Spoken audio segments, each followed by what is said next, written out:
portanto, nasci em Maputo, estudei cá, fiz uma parte da minha formação universitária em Portugal, depois regressei alguns anos antes da independência e concluí a minha licenciatura em Engenharia Eletrotécnica, Correntes Fracas, na Universidade, na altura que chamava-se Lourenço Marques, que é atual, Eduardo Mondlane, em dezembro de 75, portanto já depois da independência. E em março de 76 ingressei nos Correios, que na altura, portanto, chamavam-se Correios de Telegramas e Telefones, CTTs, que era uma instituição que vinha do tempo colonial, e fui admitido como se chamava na altura, engenheiro eventual, para já, onde estive de 76 a 81, e já fiz parte, portanto, éramos muito poucos na altura, portanto, depois da independência, os CTTs eram os 3 engenheiros licenciados e, portanto, a maior parte era pessoal português, que depois abandonou o país. Mas nesse período de 5 anos, o governo já fez algumas reformas no setor e depois de 3 anos de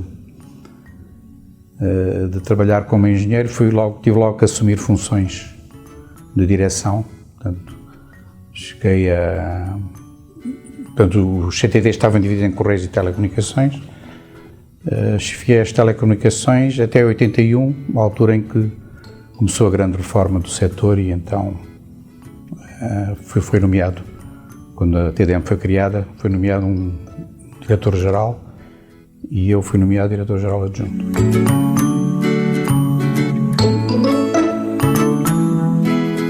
Nesses primeiros anos da independência, portanto, estamos a falar 75, 80, em termos de política governamental, as telecomunicações não eram uma prioridade, na medida em que havia outros setores muito mais prioritários, como a agricultura, as pescas,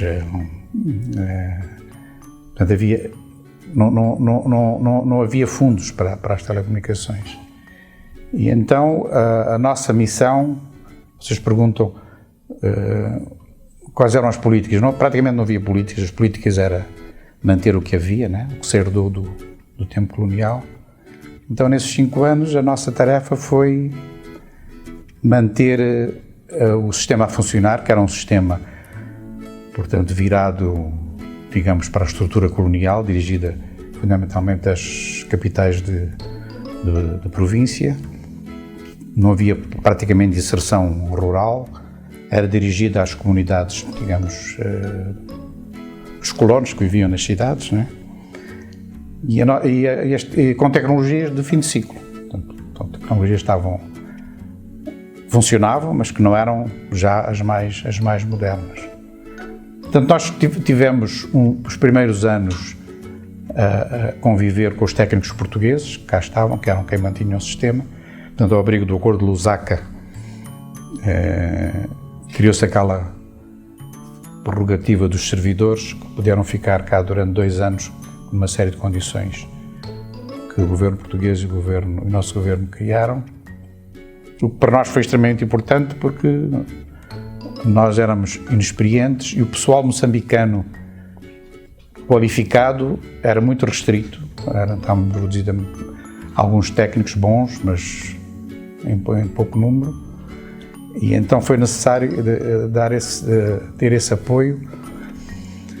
E nesse período, esse núcleo de engenheiros, que depois foi reforçado, tivemos que recorrer à cooperação dos países socialistas, fundamentalmente a cooperação cubana, tivemos a cooperação da RDA, por estranho que pareça, tivemos a cooperação da Guiné-Conakry também, e tivemos também a cooperação portuguesa, mas do Partido Comunista, portanto, engenheiros da esquerda. Então, conseguimos criar um núcleo duro, entretanto entraram, já em 77, entraram mais engenheiros moçambicanos, saídos da universidade, e criámos um núcleo duro que, com o apoio da União Internacional de Telecomunicações, que nos mandou para cá um especialista que trabalhou muitos anos connosco, e o apoio também dos CTTs de Portugal, que foram nessa altura também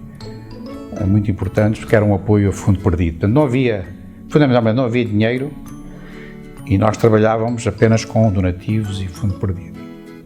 E numa dessas reuniões, digamos, tipo think tank, houve alguém que teve a ideia, disse, porque é que nós andamos aqui com os correios atrelados, as telecomunicações é que financiavam os correios eram deficitários, porque é que não separamos, se queremos dar o salto, porque não é que não separamos dos correios?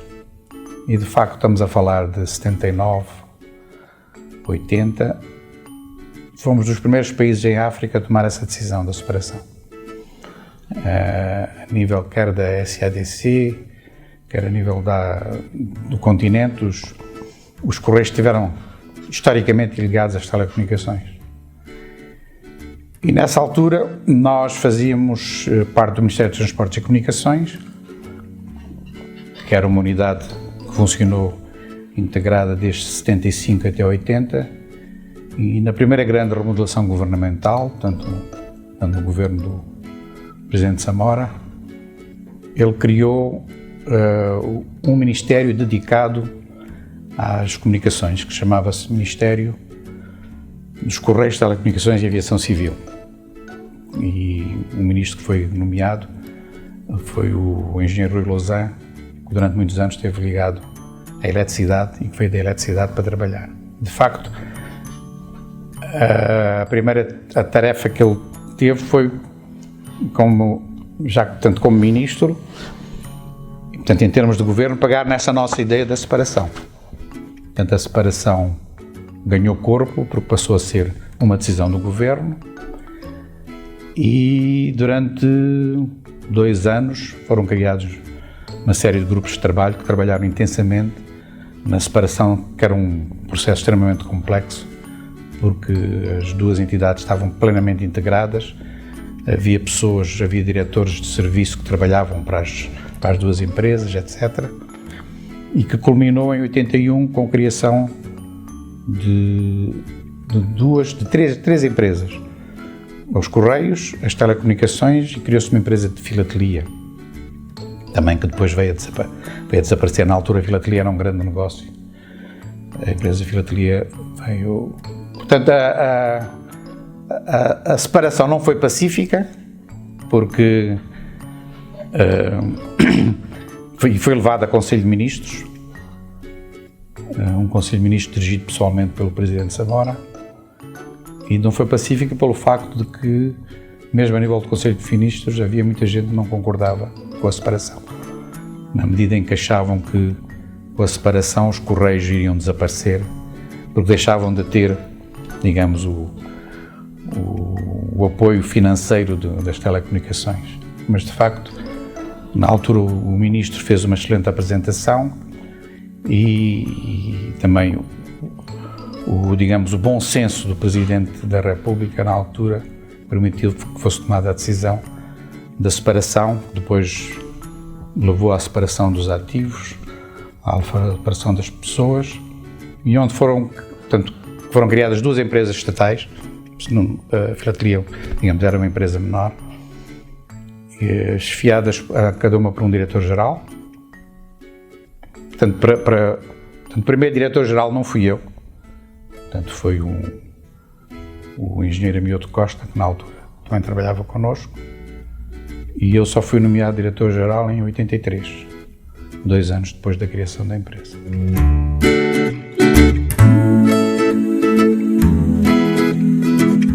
Houve um grande investimento, mas feito com tecnologias, não as tecnologias mais modernas, mas tecnologias já consolidadas, fruto também dos acordos que o governo português tinha, né? Não, só para dar um exemplo, nós funcionávamos, portanto, o sistema, digamos, tecnológico na altura estava dividido, aquilo que eram as centrais telefónicas, não é? Portanto, cada cidade tinha um conjunto de centrais, as chamadas centrais de comutação. Depois haviam sistemas que interligavam por exemplo, Maputo e Inhambane, que eram sistemas de fio.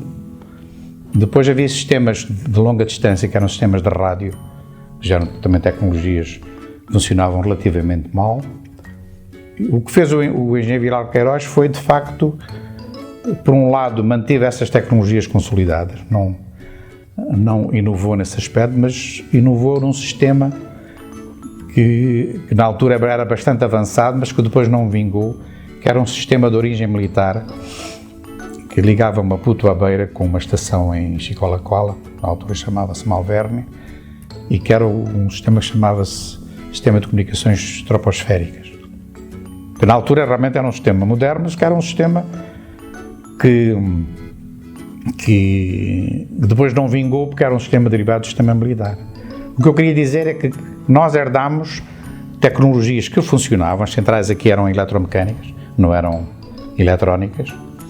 Eram eletrónicas no sentido de que havia, digamos, alguma inteligência, mas de facto a ligação entre dois assinantes era feita por relés e seletores mecânicos.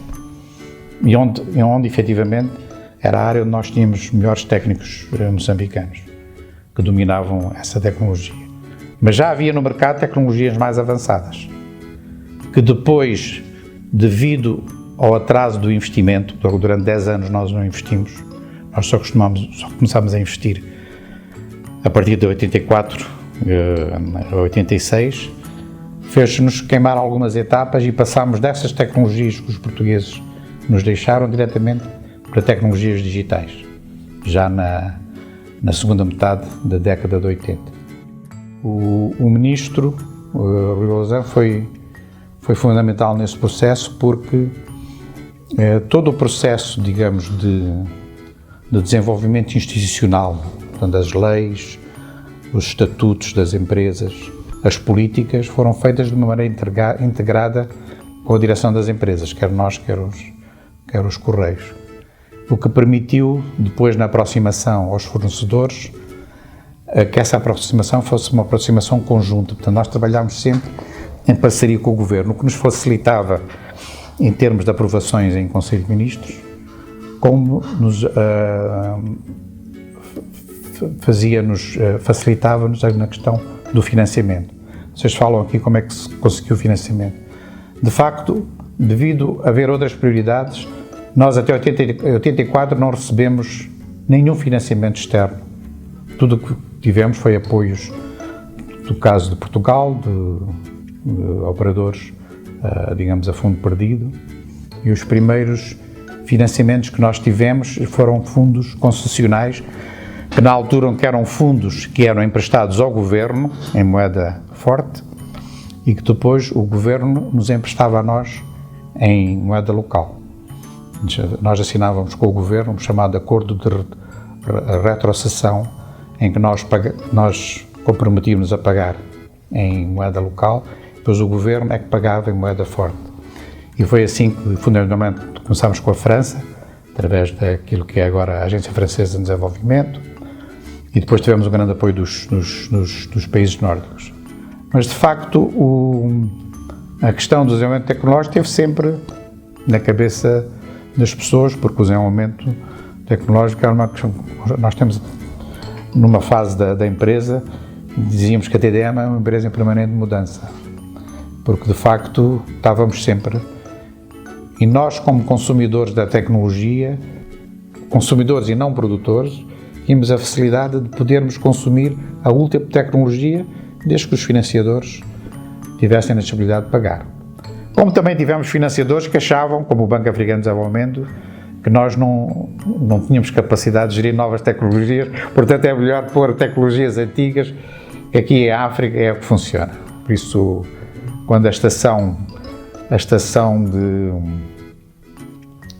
de Chicolacoala foi destruída antes disso, quando nós negociámos um financiamento para a rede deixada pelo troposférico, foi o financiamento do Banco Africano de Desenvolvimento em 79, Eu pessoalmente fui com pessoas aqui do Banco de Moçambique a Abidjan e de facto eles achavam que nós não devíamos ter micro-ondas nem tecnologias mais novas. Foi por isso que o governo, quando fez o primeiro... Portanto, o grande problema que nós tínhamos é que em termos de comunicações nós tínhamos um país perdido, um país partido. Portanto, não havia comunicações fiáveis entre Maputo, Beira, Nampula e o resto do país. Eu lembro-me pessoalmente que um pouco antes da independência eu estive em Mocimboa da Praia e para falar para Pemba, para uns familiares meus, as comunicações eram tão más que eu tinha que... Falava com a telefonista de Mocimboa, estamos a falar de telefones ainda de manivela, não é? A telefonista de Mocimboa ouvia o que eu tinha a dizer, a telefonista de Mocimboa passava a mensagem à telefonista de Porto Amélia, na altura, como se chamava, e a telefonista de Porto Amélia é que passava a mensagem à pessoa, porque eu não conseguia falar, não se ouvia praticamente, ouvia-se bastante mal. Então a grande decisão estratégica foi substituir o tal sistema que nós herdámos do engenheiro Vilar Queiroz por comunicações via satélite. Nós já tínhamos para Portugal, foi a herança da Marconi, portanto a estação terrena de Boano, que nós comprámos por um preço simbólico, não é? Não sei se foi $1 na altura, tinha sido acabado, foi inaugurado em 74, e foi a grande infraestrutura que nós herdámos, moderna, e com a qual fazíamos comunicações para todo o mundo, sempre via Portugal. E então, com o apoio da Agência Francesa de Desenvolvimento, em 1986, fizemos o nosso primeiro grande projeto, instalámos 3 estações, uma em Maputo, na Beira e Nampula, e passámos a ter comunicações decentes entre estas 3 capitais. Portanto, tudo isto foi um processo acompanhado por uma forte componente de formação. Tivemos engenheiros muito tempo em França a formarem-se. Eu pessoalmente fiz alguns cursos de gestão em França e a França nesse aspecto deu-nos um grande apoio. Logo a seguir tivemos outro grande apoio já em donativo dado pela Itália. Portanto, estamos a falar de finais dos anos 80, nós vamos a fazer a digitalização da rede. De facto, esse foi as estações de satélite ainda não eram digitais, eram analógicas. Todo o sistema, a montante era analógico, não é? E de facto, a mudança para o digital foi um processo bastante doloroso, porque tivemos que mandar algumas pessoas embora. Quer dizer, havia pessoas que não tinham anos de trabalhar em centrais e analógicas que não havia possibilidade de reconversão. E tivemos que formar gente nova, até as telefonistas tiveram que ser novas. Nós trabalhávamos com um batalhão de telefonistas, para quem acho que o Sopa, que é tão idoso como eu, exatamente, tinha que seguir ali para a baixa, esperar pela chamada, e metia a cavilha. Uma chamada para Joanesburgo demorava horas. E a digitalização teve-se... E a par da digitalização foi feita a automatização, né? E esse foi o grande salto, quando foi possível ligar para Maputo, Beira, Nampula, sem passar pelo telefonista. De facto, as pessoas não acreditaram, no princípio, né? As pessoas não acreditaram que isso seria possível. Eu conheço casos de que, quando isso aconteceu, havia pessoas que me diziam: eu todos os dias de manhã ligo para todos os meus familiares só para te dar bom dia, só para sentir o prazer de discar, não é? Antes tinha que ser via telefonista. E apesar das comunicações serem caras, porque a par desse processo, o outro processo doloroso, que foi dirigido também pelo próprio Ministro, foi de que nós tivemos que aumentar as tarifas.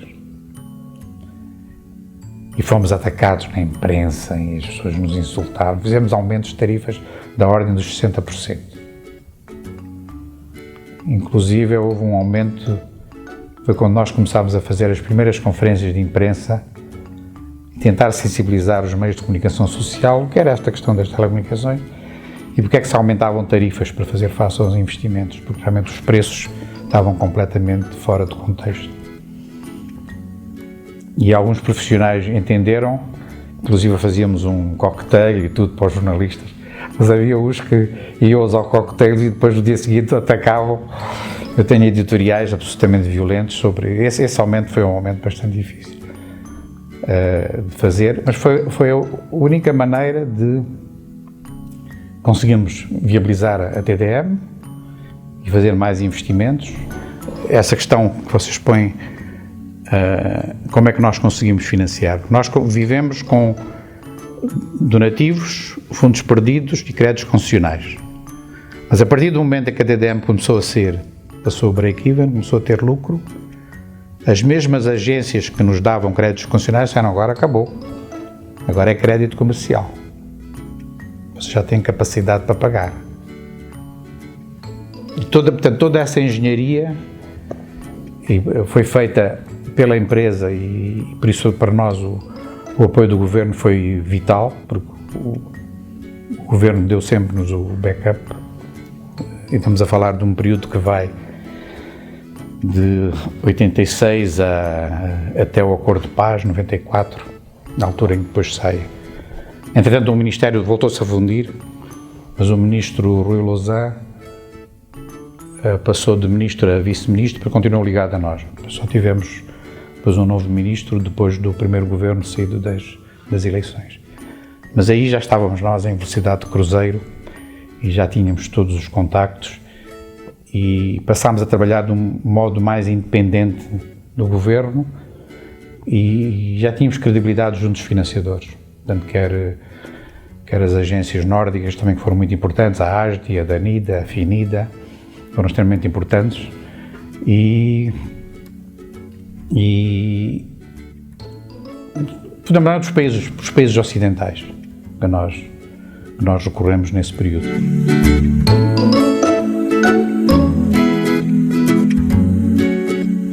Nós em 90 terminámos as grandes cidades. Inaugurámos Pemba, Lixinga, já com centrais digitais e estações terrenas. Portanto, ainda estávamos a trabalhar com estações satélite, porque depois a guerra não permitia montarmos nem fibra óptica, nem, na altura, sistemas de rádio mais modernos. Mas demorou, em 90, depois a digitalização dos distritos é que demorou mais tempo, mas fundamentalmente demorou menos de 10 anos. Mas foi um processo de que obrigou um recrutamento muito forte, já havia gente saída das universidades e do Instituto Industrial. Tivemos aquele problema que também nos causou, pouca gente conhece, que é, em meados dos anos 80, houve um conjunto de moçambicanos que tinha a dupla nacionalidade e que foi dado 2024 para abandonar o país. E, portanto, jovens que nunca tinham vivido fora de Moçambique, e esses jovens constituíam a primeira linha dos técnicos nossos. Perdemos ali ficámos mesmo descalços, tivemos muita dificuldade para suprir, porque eram jovens que já tinham sido acabados de formar e que de repente tiveram que abandonar o país, não só aqui, como na Beira e na Nampula, e que tivemos de suprir isso rapidamente.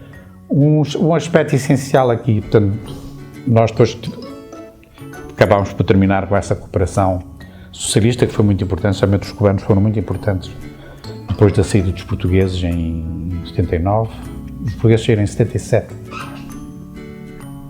Aliás, quando os portugueses iam sair, alguns deles diziam: nós somos muito vossos amigos, mas para a semana isto vai cair tudo. O sistema vai cair tudo quando a gente não estiver cá.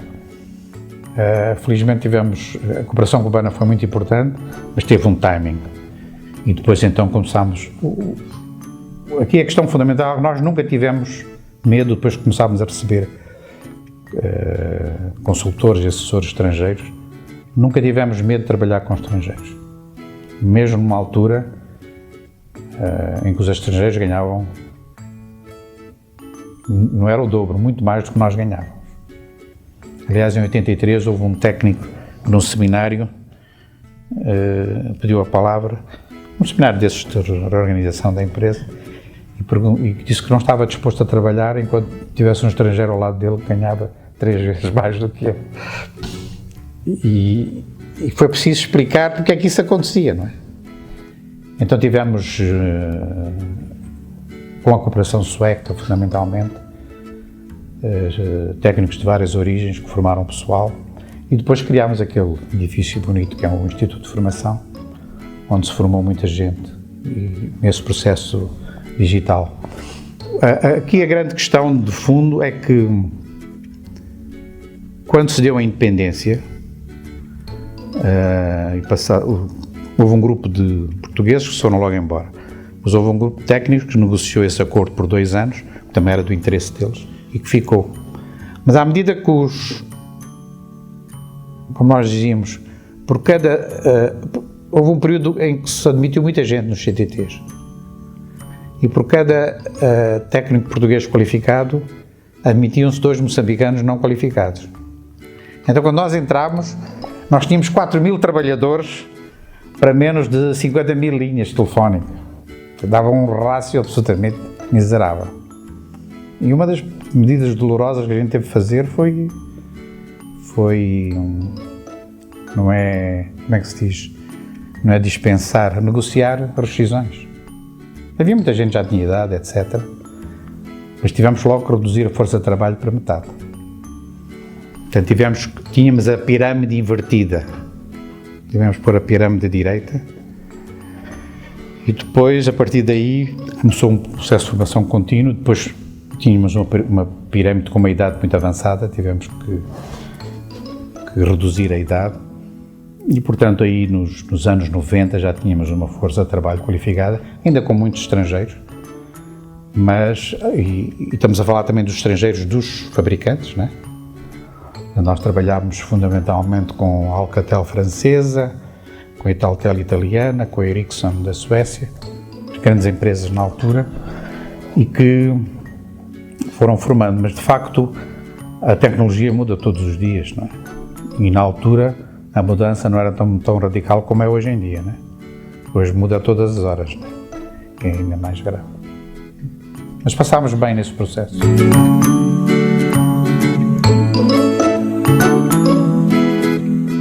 Sim, não foram bem concessões, não. Isso aliás, começou mais cedo do que vocês dizem aqui. A grande questão foi que, quando nós tomámos conta dos os CTTs, como os caminhos de ferro, no tempo colonial, eram aquilo que se chama o Estado dentro do Estado. Eram instituições, como e o Sopa conhece bem as companhias mais estáticas, não é? Os Correios não tinham um presidente, tinham um inspetor. E os caminhos de ferro, portanto, no tempo do Pinto Teixeira, não é? As pessoas que presidiam essas instituições eram pessoas quase logo a seguir ao governador-geral, não é? da província. E os Correios tinham tudo. Tinham oficina de automóveis, tinham carpintaria, tinham serralharia. Então, quando nós tomámos conta, e depois vimos que de facto era uma estrutura difícil de manter, nessa perspectiva. E então, já na TDM, coincide com... Fomos a Portugal buscar a Visabeira. E a Marconi, na altura, em Portugal, havia, ao contrário daqui que se havia só os CTTs e depois a TDM, em Portugal havia 3 operadores. Havia os CTTs, que era o operador nacional digamos, das cidades mais pequenas. Havia uma empresa só para Lisboa e Porto, telefones Lisboa e Porto, e havia a Marconi que fazia o internacional, que lidava connosco. Então nós víamos que todos esses serviços de manutenção de viaturas, etc., podiam ser separados da TDM e criámos planos de negócio que pudessem ser viabilizados. Estávamos a entrar ainda no princípio dos dados, portanto ainda não havia internet, né? Pelo menos aqui ainda não havia. Criámos uma empresa de dados com a Marconi, a Teledata. Criámos uma empresa de rede de cabo chamada Televisa, que ainda existe. E criámos muito mais tarde, a TV Cabo, que ainda se mantém essas 3 empresas para fazer a televisão por cabo. Mas criámos empresas que desapareceram, que não se aguentaram. Depois fomos buscar os mauricianos também. Criámos uma empresa para vender telefones e PBX na altura, também não funcionou. Agora, essas empresas, ao contrário do que vocês dizem, não competiam. As empresas complementavam o nosso serviço. Se bem que hoje em dia a Teledata concorre com a TDM e eventualmente até concorre com a MCL nos dados, porque os dados entretanto confluíram, mas a verdade é que na altura a Teledata fazia só dados que a TDM não fazia. E a Televisa foi importante porque nós tínhamos muitos técnicos tratavam os chamados guarda-fios, que mantinham as redes de linha aérea, né? Portanto, essas linhas aéreas desapareceram todas e foram substituídas por redes de cabos. Foi uma empresa importante onde conseguimos realocar muita gente que não cabia na TDM, portanto não houve necessidade de os dispensar. E a TV Cabo já é uma questão mais recente. Portanto, criámos empresas que, no fundo, a TDM ficou com aquilo que chama-se o core business, que era telefones e também PBX, mas chamadas, e na altura era o Telex, né, que era o texto. Deixámos, vocês perguntam na separação dos correios, o que é que fica para os correios, ficaram os telegramas, e nós fizemos um serviço que era importante na altura, que era o telefax. Havia um telefax público na altura, portanto, que eram umas máquinas monstras, que se mandavam, hoje a gente manda o fax do computador, né? Mas mandava-se um fax para uma central e recebia-se. A separação dos correios também foi dolorosa, porque a questão do património, mas os correios ficaram com os edifícios, as estações de correio, e nós ficámos com as centrais. Depois partilhámos, mas nós fizemos ainda, mesmo depois da separação, com a aprovação do governo, fizemos algum subsídio cruzado. Comprámos viaturas para os correios, financiámos os correios, depois os correios, entretanto, conseguiram se tornar viáveis, depois os correios criaram o Express Mail, que viabilizou. Mas depois, posteriormente, não acompanhei mais, depois tiveram um período bastante difícil, reduziu, por exemplo, hoje já ninguém manda telegramas, já ninguém escreve uma carta, ainda mandamos vir umas encomendas, né? E já é muito, né? Por isso os correios tiveram de diversificar.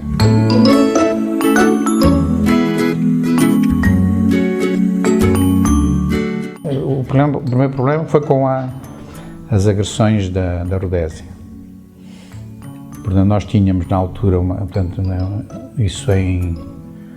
independência do Zimbábue foi em 80, estamos a falar de 77, 78. Nós temos ainda existe uma estação no Monte Chiluvo. Portanto, havia um sistema que foi deixado pelo engenheiro Vilar Queiroz, que era o tal sistema troposférico. Portanto, o sistema estava montado de tal maneira que ia de Maputo até Anamacha, por um sistema de rádio convencional. E depois na Namacha, no Monte Pondoíno, havia aquelas antenas grandes, que acho que ainda estão lá, não sei se já foram desmontadas, não sei.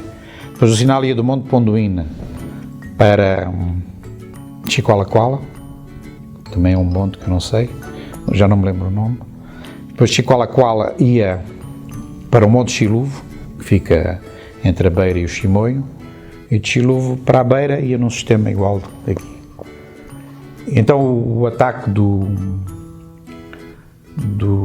da Rodésia foi no Monte Chiluvo, que é um monte bonito, que tinha deixaram umas instalações muito boas.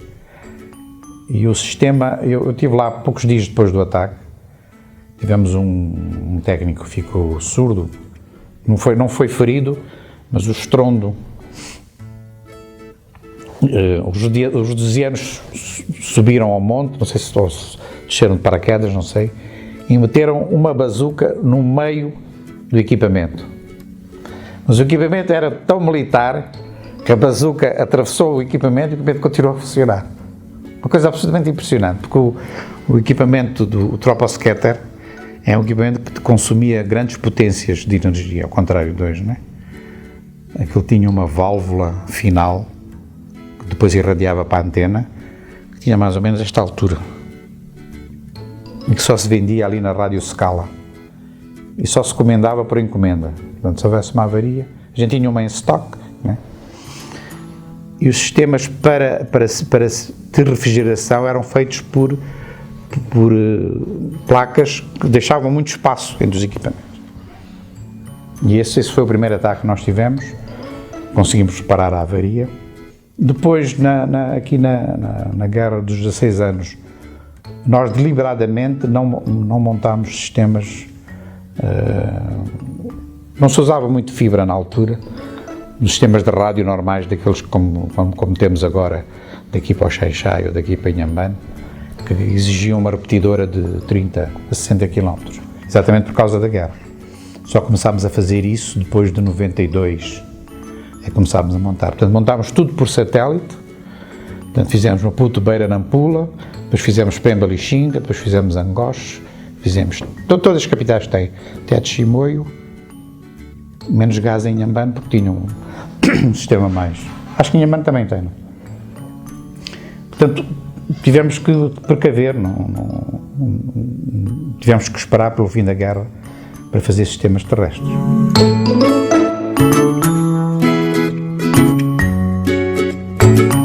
Nós nunca trabalhámos muito com os sul-africanos.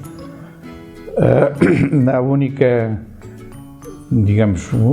vez que comprámos equipamento de lá foi quando introduzimos umas máquinas de telex eletrónicas, que eram umas coisas imensas, mas já modernas. Tinha um teclado. Quando começaram a aparecer as primeiras máquinas de escrever, que tinham um ecrãzinho onde a pessoa podia corrigir, e essas máquinas eram feitas na Siemens sul-africana. Nós comprávamos diretamente lá, mas a nossa relação com os sul-africanos foi sempre na questão das frequências, porque os planos eram feitos conjuntamente, logo a seguir à independência. Nessa altura o regulador, nós éramos tudo, éramos Correios, Telecomunicações e éramos o ENCM, fazíamos tudo, não é? Depois é que o ENCM separou-se, não é? E então comprávamos algum equipamento e depois havia a troca de serviço, tivemos que formar muita gente, porque nós, depois da independência, não tínhamos operadores telefónicos que falassem inglês. Quando havia uma avaria daqui para Joanesburgo era um problema, porque os técnicos não falavam inglês, etc. Tivemos também o mesmo problema entre Beira e Salisbury, né, que também havia um sistema. Mas só voltámos a trabalhar com eles próximo do fim do apartheid. Voltámos a trabalhar. Inclusive eu cheguei a ser, juntamente com mais 10 especialistas africanos, cheguei a ser assessor de uma ministra que já faleceu, do governo sul-africano, para aquilo que vocês falam das ICTs, não é? O princípio das ICTs, onde só se falava de dados. Ela criou um comitê com 10 pessoas e honrosamente fui convidado, depois aparece aí no currículo. E foi quando trabalhámos bastante próximos dos sul-africanos.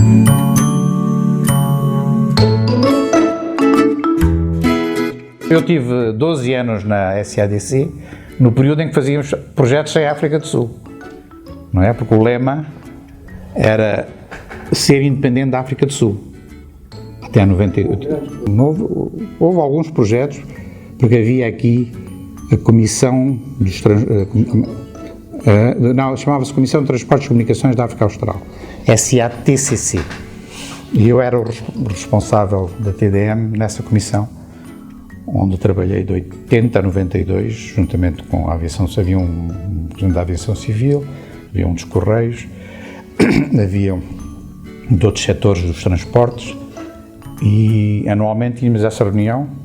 Portanto, acompanhei várias vezes na altura o ministro Albuquerque Santos, depois o ministro Lausanne, e o grande projeto que nós fizemos foi um projeto entre Arara, Tete e Blantyre, uma ligação rádio, que não havia, que depois acabou por desaparecer por si. Era uma tecnologia já razoável, mas os grandes projetos que havia eram mais projetos de transportes, caminhos de ferro, exato.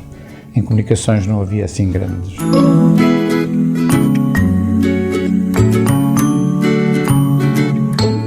Não, que é difícil estar a destacar pessoas que eu dizia, eu sobrevivi a 10 ministros, não é?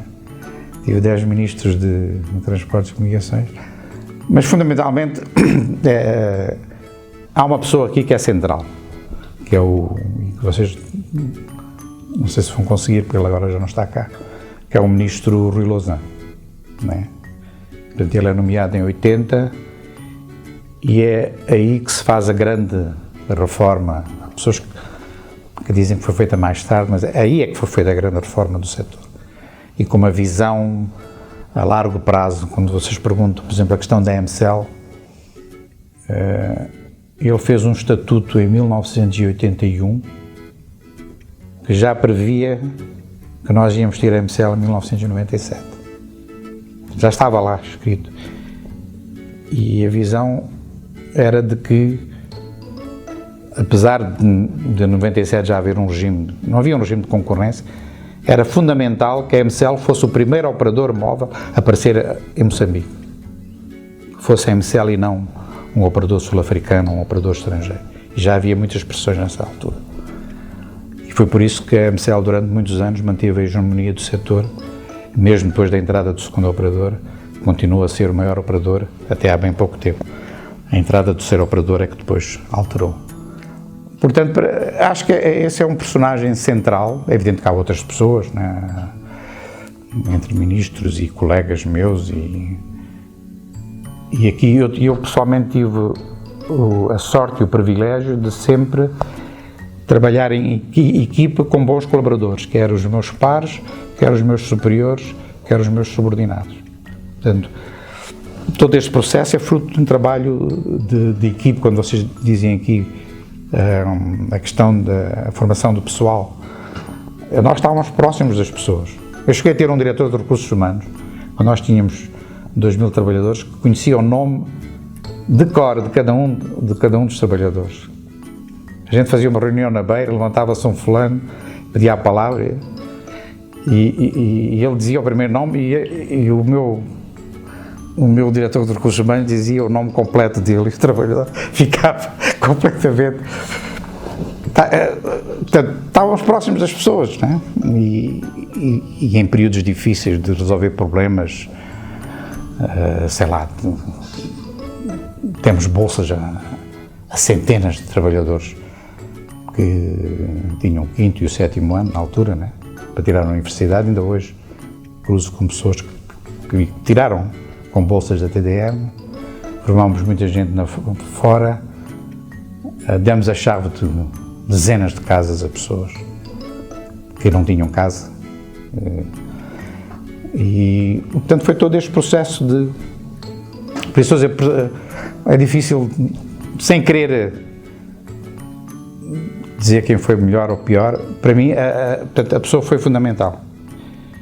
E essa célebre reunião ali no antiga associação dos estudantes de Coimbra, né? Que agora é o Palácio Presidencial, foi feito o Conselho de Ministros dirigido pelo Presidente Samora, em que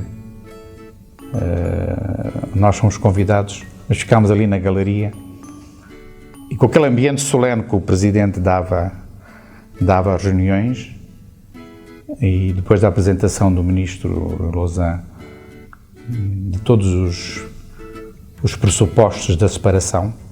Naquela altura as apresentações não eram feitas em PowerPoint, eram feitas como é que se chama? Em plásticos, não é? Tem um nome, retroprojetor. Portanto, ele levava ali transparentes. Levava uma centena de transparentes e foi pondo um a um, não é? E quando acabou a centena de transparentes, o Presidente disse comentários. E estavam figuras, não vou dizer o nome, importantes, não é? Que na altura eram ministros. Estamos a falar de 1980.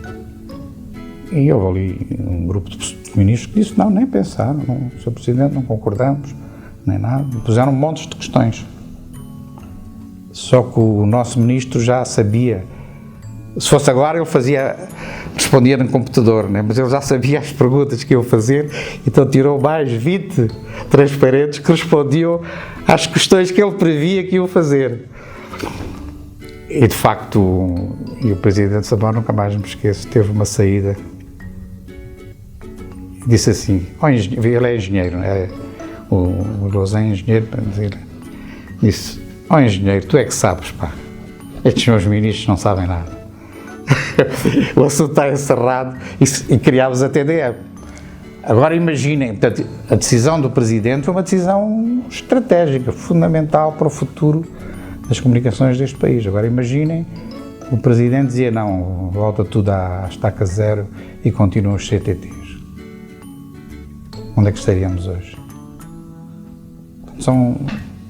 No fundo são as pessoas de visão que fazem as coisas, não é?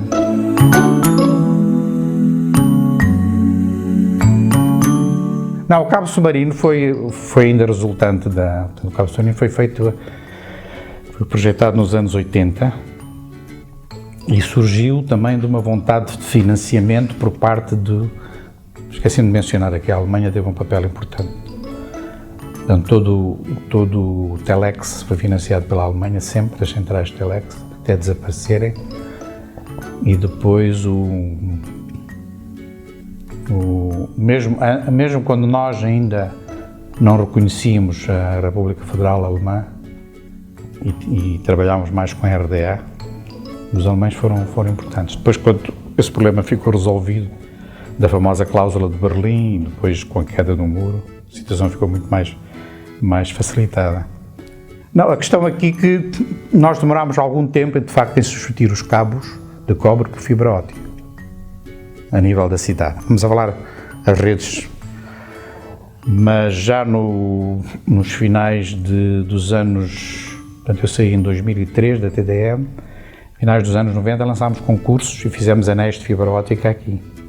Agora, a fibra óptica ao longo, estamos a falar do cabo submarino, mas eu já vou voltar. Como tem, por exemplo, nos operadores móveis, tem a fibra óptica pendurada aí. De facto, nós nunca fomos apologistas disso por causa das populações poderem estragar o cabo. Havia essa possibilidade. Agora, o cabo submarino foi um projeto muito bem desenhado e que funcionou muito bem e que também pretendia suprir esta impossibilidade que nós tínhamos de trabalhar em terra por causa da guerra. E de facto foi um projeto feito com os alemães e com a Siemens. Portanto, o cabo ia daqui até ao Xai-Xai, depois fazia Xai-Xai, Inhambane ou Vilanculos, depois Vilanculos-Beira. Os problemas começaram a aparecer depois, quando alguns barcos começaram a cortar o cabo. Não sei qual é a situação do cabo, se está a funcionar agora, mas foi um cabo extremamente importante. Depois, a opção que nós, quando a guerra terminou, entre pôr fibra óptica e pôr sistemas de rádio já mais modernizados, nós optámos por fazer sistemas de rádios. Portanto, Nampula, Pemba, Nampula, Nacala, não fizemos Nampula Lixinga porque é muito longe, Tete Songo, né? Tete Chimboio Beira, Chimboio Machipanda, é tudo em feixes de rádio. Depois, mais tarde, acho que depois de eu sair já se instalou alguma fibra óptica, mas nós não temos, digamos, histórico de pendurar nas árvores, essas coisas que fazem agora. E agora a fibra óptica também é mais barata, na altura também não era. Mas penso que agora, e nós estamos a falar numa altura em que nós pensávamos que a rede da TDM havia de ser a única rede que este país havia de ter. Houve uma altura em que a gente tinha essa ideia megalómana de que isto é como o viver em regime de um monopólio cria alguns, ou como viver em regime de partido único, cria algumas mazelas para o futuro. Então a gente pensávamos que éramos o centro do universo e de facto, em regime de um monopólio, nós conseguimos dar um bom serviço. Mas a partir de certa altura vimos que não era possível fazer uma infraestrutura onde todos os outros operadores vinham beber, não é? E então optou-se, cada operador tem a sua rede. Nós temos as redes, os operadores móveis têm a sua. Depois houve aqui um grande problema quando eu fui para a MCL, em que a própria TDM se opôs que a MCL fizesse a rede. Então eu entrei em conflito com a TDM, porque achava que a rede da TDM não servia para os volumes de tráfego da MCL, além de que a TDM deixou de cumprir prazos, e entrámos num conflito aberto e acabámos por fazer a nossa própria rede, né? E quando eu estava na MCL, eu estive na MCL de 2003 a 2007, fiz um mandato. A nossa grande vitória foi quando o Congresso do Partido Frelimo em Climane, que a TDM, a Climane tem uma estação terrena de pequena capacidade e a TDM não tinha capacidade para escoar o tráfego, nem antes do Congresso, nem durante o Congresso. E nós fazemos isso. A TDM opôs-se. Nós fomos contra a TDM. E, na altura, a Primeira-Ministra, Luísa Diogo, disse: eu quero aqui comunicações a sério. E, de facto, o Congresso fez porque havia a MCL lá. A TDM não chegou lá. A TDM parou a meio. Nós chegámos lá e eu fui ao Congresso como convidado. E, de facto, quer o volume de tráfego, quando os delegados começaram a chegar, quer o volume de tráfego quando os delegados estavam em Climane, foi um volume absolutamente incrível.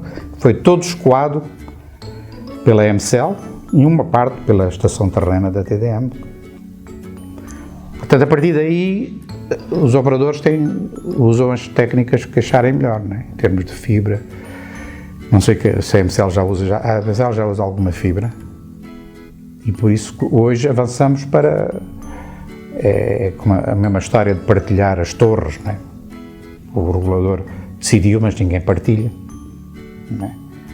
Porque de facto há hoje economias de escala que não justifica. É evidente que fica mal num determinado local, em vez de haver uma torre, haverem 4 torres, não é? Ou 3, 4, 5, agora são 4 operadores, não é? É a TDM, MCL, Vodacom e Movitel. Mas de facto os planos, é como a história dos buracos, das condutas.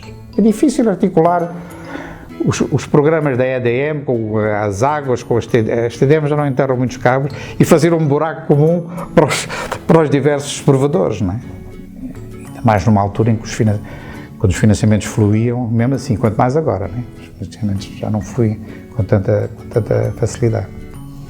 Mas nós chegámos, portanto, eu quando saí em 2003, a TDM já estava numa situação bastante confortável, se bem que já começava a sofrer o declínio devido à MCL, não é? A MCL começou a tirar. Quase que chegámos a 90 mil assinantes, nós queríamos chegar aos 100 mil, mas a empresa era lucrativa, porque já tínhamos cobrado o break-even, e estávamos com a tecnologia mais moderna que existia na altura. E o grande problema é que a TDM hoje tem uma tecnologia totalmente ultrapassada porque deixou de investir.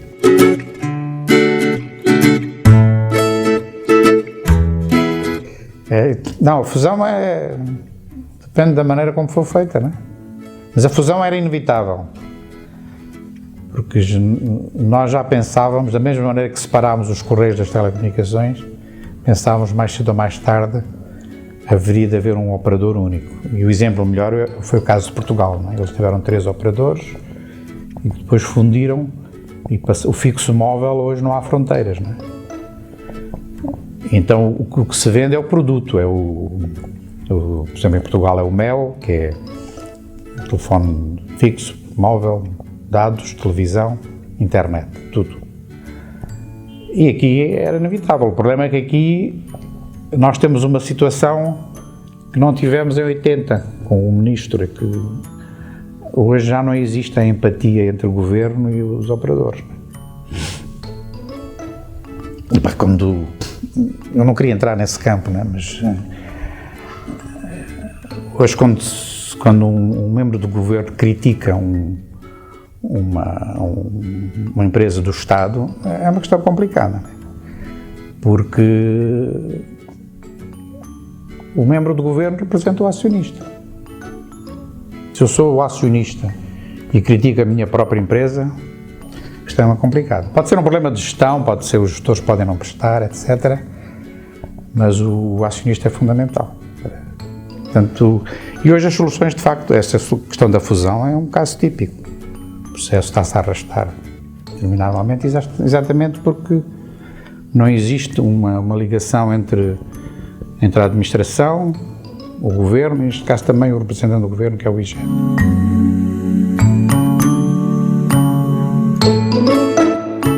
Nós chegámos até a ter uma conta no estrangeiro, um escrow account, que hoje seria objeto das redes sociais, não é?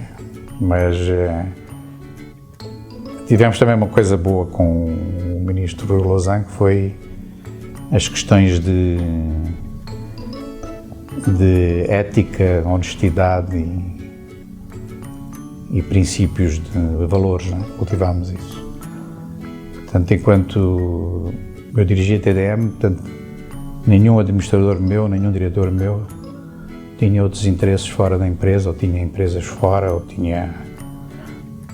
trabalhava na empresa a tempo inteiro. E essa foi uma coisa que foi... Aliás, estamos a falar dos anos 80, nós quando íamos lá fora com os $3 por dia, éramos chamados os prussianos da África, né? Portanto, éramos altamente respeitados em termos de per diem, onde ficávamos, nos hotéis, aquilo que gastávamos, etc. E, de facto, a partir de certa altura, os créditos comerciais, inclusive acabou essa história do acordo de retrocessão, e nós pagávamos os créditos diretamente, não é? Portanto, a empresa já gerava divisas, já havia dinheiro das contas internacionais, mas podíamos transferir isso.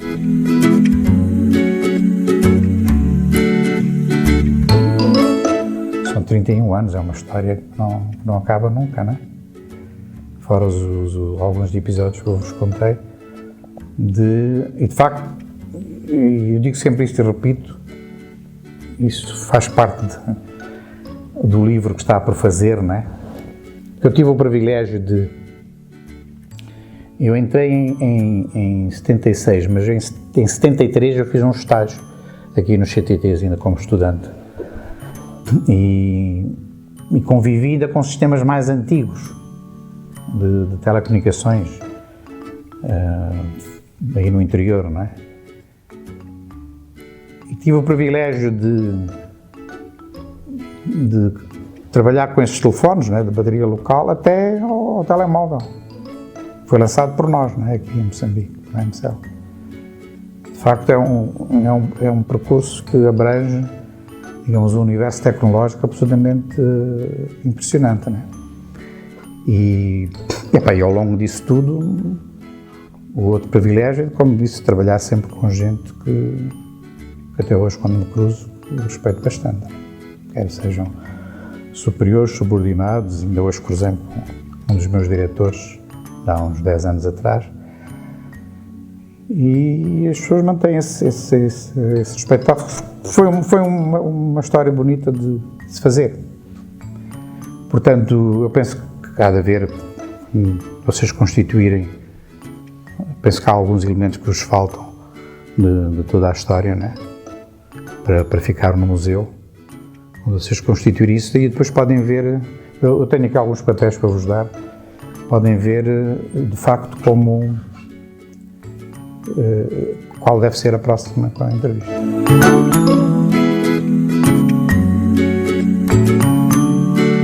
A ideia inicial do museu foi nossa, para ser feita há um edifício que é da Marconi ali, que entra no Instituto, do lado esquerdo. E a primeira ideia surgiu quando nós começámos a desmantelar as centrais telefónicas eletromecânicas, porque essas centrais ocupavam um espaço interminável e era possível reconstruir. O Zimbábue fez isso, reconstituir, por exemplo, digamos, aqueles chamavam-se bastidores, onde era possível ver uma pessoa a ligar e outra a receber a chamada, por onde é que a chamada seguia, não sei. A gente não conseguiu recuperar isso, talvez ali nas oficinas da Avenida Cor dos Lousá que existe. Depois há um espólio em papel, eu quando saí deixei, nós tínhamos criado uma biblioteca no edifício daqui que está em frente. Eu tenho algumas que ainda tenho que pôr uma máscara para tirar aquilo, porque eu ainda não perdi. É? Não, eu estou a criar um grupo para fazer um livro que conta o período, a herança colonial até 2000, 2003, foi quando eu saí. No fundo é a história da TDM, mas no fundo, assim como houve nas pescas, na agricultura nem tanto, mas tudo aquilo que nós recebemos como herança colonial, como por exemplo nos caminhos de ferro, nas linhas aéreas, como é que nós, moçambicanos, gerimos esse processo? Portanto, que no fundo confunde-se com a história que vocês estão a pôr no museu, não é? Aliás, até tinha um título interessante que era do tambor ao telemóvel. Que ia desde o... Mas, de facto, como eu ainda tenho atividades profissionais, já não nas telecomunicações, noutros setores, ainda não reuni. Agora há um trabalho que nós fizemos que vocês podem levantar isso, que aqui neste edifício há uma sobreloja, não é? No tempo da Avisa, ela que fez isso, arquivo antes de ir embora. Mas há dois engenheiros, que é o Aldo Yen e já não é o nome, o engenheiro Matusse. Eles fizeram, Pedro Matusse, sim. Eles fizeram um trabalho que eu também preciso falar com eles para recolher, porque houve uma altura em que nós fizemos aqui falando em formação.